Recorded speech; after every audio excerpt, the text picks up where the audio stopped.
关先生您好。国家能源局副局长任京东在回应深圳卫视记者就能源安全的提问时，强调将通过3方面守住能源安全底线。那么，管先生，您对此有何观察呢？好的，主持人，我的同事赵畅呢提了一个好问题。放眼世界，这实际上也是让很多国家的决策者都相当头痛的一个大难题。举个眼前的例子，现在呢，让欧洲最大经济体谈能源安全都算太奢侈了。那么德国如今面临的更大也是更加紧迫的挑战，是如何从空前严峻的能源危机中尽快找到脱困之道。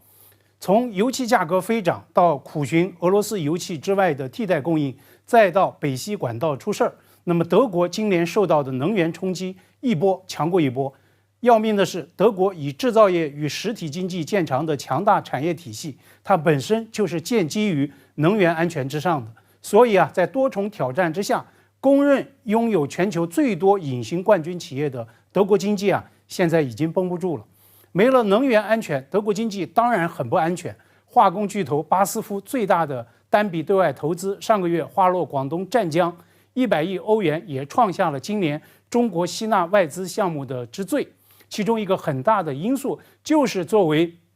油气消耗大户的巴斯夫看重广东乃至中国的能源供应保障。那么这样看来，能源安全怎么强调也不为过。国家能源局副局长任京东在回应赵畅提问时强调，要从3个方面守住能源安全的底线。他给出的一连串的详实数据，尤其是中国在光伏、风电等等清洁能源的领先的发展，那么确实让我们对国家守住能源安全的底线增强了这个信心与底气。同时呢，也要指出，能源安全它绝不仅只是产供销的问题，因为能源领域的巨大利益和各方博弈，很大程度上它也是与地缘政治紧密关联的。我甚至认为，能源安全与地缘政治安全其实也是相互影响、相互塑造的。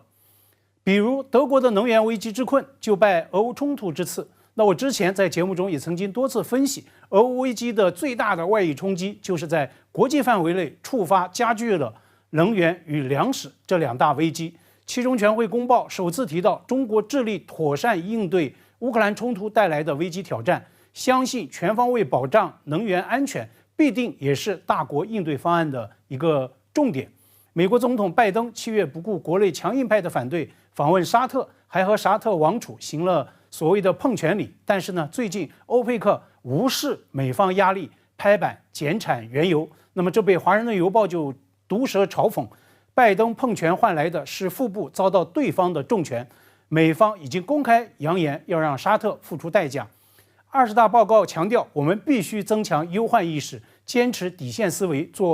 做到居安思危，未雨绸缪，准备经受风高浪急甚至惊涛骇浪的重大考验。那么在100年未有之大变局下，在世界进入到动荡变革期之际，要守住大国能源安全的底线。我们对外部的风险挑战以及严峻复杂的地缘政治博弈，恐怕也要做及时的评估，全面的把握，要有充分而且是周全的应对预案。